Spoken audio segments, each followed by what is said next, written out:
those of you that weren't here, we've got an acronym here, which is what we're going to be talking about. Let me fix this. I'm getting some feedback. Can you still hear me? Okay. And last night we took the first one, which is water. And we really want to make sure that we have enough water in our system. For one, we have our blood is made up of 90% water. Our muscles is made up of about 85% water. And our brain is 70% water. So this is very important to our living. And today we're going to talk about exercise and lifestyle. Exercise is extremely important. Probably one of the hardest things in my life to fit in, and maybe in yours too, I don't know, but I take advantage of the Wellness Center, the Y over in Hattiesburg, and sometimes I walk with my kids up and down the road if I can, but it's never seems to be enough. So I wanted to say that God designed us to be physically fit and active. That was what we were created to do and be, thank goodness. And the benefits, of course, from being active are huge. They're abundant, lots of benefits. We can enjoy greater health and longer life. And of course, like last night I had mentioned, not just longer life, but the quality of life is much better when we've taken those extra steps and tried to prevent disease rather than waiting until it comes and meets us at our door. Many people live sedentary lifestyles. I'm guilty of having a job where I sit a lot. Some of us, we would rather ride than walk. I'd rather ride the elevator than take the stairs. Some of us have the job, like I said, and then also we also sit in front of the TV, some of us, or maybe a computer at home, surfing or whatever we're doing. Kids, a lot of times, are sitting for games and not getting out and being active like they used to be. So this sedentary lifestyle is showing in all of America, or any of the developed countries that we see today. Many studies have shown that inactivity increases the rate of degenerate diseases, like your heart disease. You've got cancer, osteoporosis, anxiety, and of course depression. And you think that I'm depressed, so I need to go exercise. You don't think that way. Or like yesterday, the water was one of the things too. You think, I'm depressed. Nobody says, well, get you some water, go exercise. You don't think about that. But really, those are simple fixes rather than going to a doctor for a pill. I like to remember that I don't have a headache because I'm lacking in pills. I have a headache most of the times because I'm dehydrated, or I need to get up, do something, move around. And perfect health depends upon perfect circulation. You think about it, all of the stuff that's delivered is delivered in our bloodstream to our whole body, anything that we do, which brings again the water and the exercise. In contrast to the inactivity, we've got exercise is going to promote endurance, muscular strength, flexibility, and also the cardiorespiratory endurance. When I want to take the stairs, maybe the elevator isn't working. When I take the stairs, I want to know that I can actually go 2 or 3 flights, When you've had endurance or aerobic exercise on a regular basis, on a systematic basis, then you realize, hey, yeah, I'll just take the stairs. No big deal, Our bodies, they contain more than 600 muscles. And as I said yesterday and just now recapping that, our muscles are key to, of course, moving around, but you need that water again. I keep putting the water in there because I don't want to just forget about water. It seems such a simple thing. Of course, that muscle makes up about 1/3 of our body mass. So it's very key. When we exercise, these muscles, they are going to enlarge and strengthen. My husband, when he's not working out, he's just a trim man, very trim. And, his neck is smaller, his arms get smaller, and his legs. But when he has time to work out, all of a sudden the muscles expand and strengthen, and he's gained probably, 10 or 15 pounds just from working out, just exercise. Talking about you. I'm sorry. But exercise has been very key. For me, I have the other problem that I need to reduce, but he was interested in increasing. So when you're exercising, certain muscles are going to increase in strength, but there's different exercises. There's 3 types of exercises you can do. You can do aerobics or endurance, which is going to help your heart and lungs, and of course help you also with weight loss.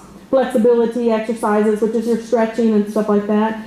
And then you've got your strength and bodybuilding. That was more what he does. He's more interested in lifting heavy things, and that's what he demands that from these muscles, and so they get bigger and stronger.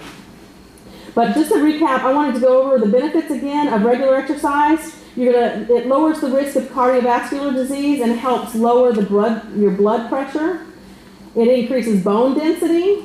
So many times you hear when we get older, sometimes some people, they break a hip and then fall. You know, it's different when you get older after years of abuse on our system.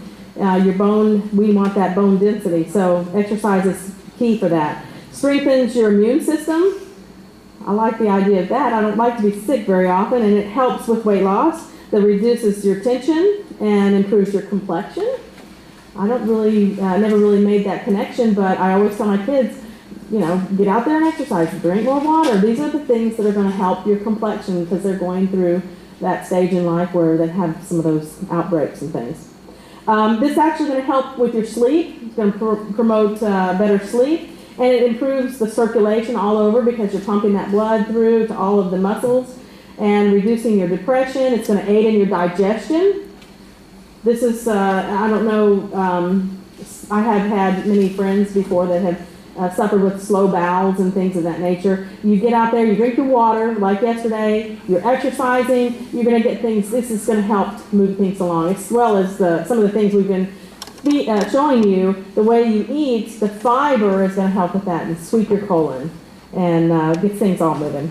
Also, it's going to increase your longevity, and that's a good thing, especially if you love life and you love to serve the Lord. You kind of want to live long in serving. So it improves your short-term memory. You want to remember those things. I mentioned my grandmother lives with me, and she just hates that when I can't think of that name or I can't think of that place. It's frustrating, and I do the same thing, and I'm 50. And so it's not a good thing. Anyway, so exercise is going to help with that, and also it's going to help with your comprehension and your mental reaction time. Be able to react quicker, and that's really good. The other thing, I'm kind of trying to fit 2 of these in here tonight. I want to talk a little bit about lifestyle. The life that we lead, the decisions that we make today, or the choices, I should say, determines tomorrow's health. We're choosing that today. And yesterday's choices, whatever that was, can impact our health, either for good or for bad. Today, it's never too late, of course, to begin a better lifestyle or just changing in little areas. And our first parents, Adam and Eve, they were created to live forever, and they were placed where they had all the elements that they needed for good health right there in the garden with them, and they lived harmonious lives with the laws of nature. But after sin entered, their lives were thrown out of balance. And whatever injures our health happens to lessen our physical vigor, and it tends to weaken our mental and moral powers. So this is not just an outside physical thing. It also has to play with your spiritual life.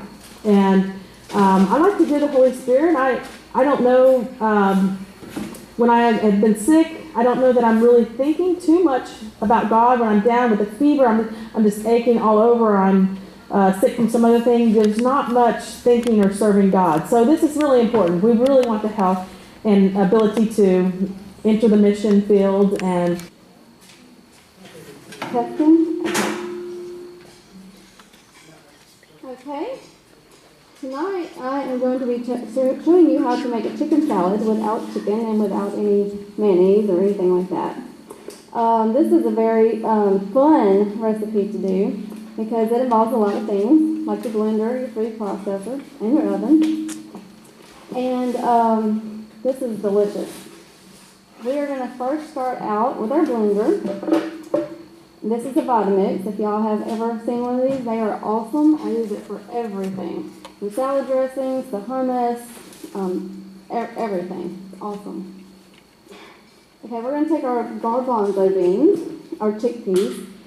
These are canned ones. You can also use the kind that are dry, but they take a long time to get soft, and they really need to be soft. So I will use the canned ones today. I'm going to put our water in here. This is in the cookbook. And we're just going to blend this up. It's a very powerful blender, but it doesn't take very long. And you just hold your ears.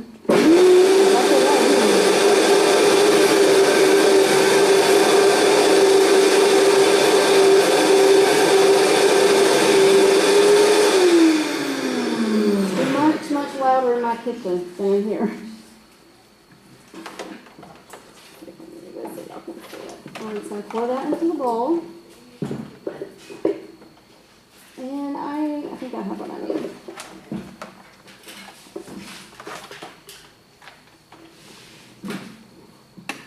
So there's our garbanzo beans and water all blended up. It's only about a cup, and I think it was a cup. It really likes it. And we're going to make those seasonings in. And I need to get my page this is. This is going to be where the sandwiches on page 108. 108? Okay. Okay, so next we have our, I think we need this down here.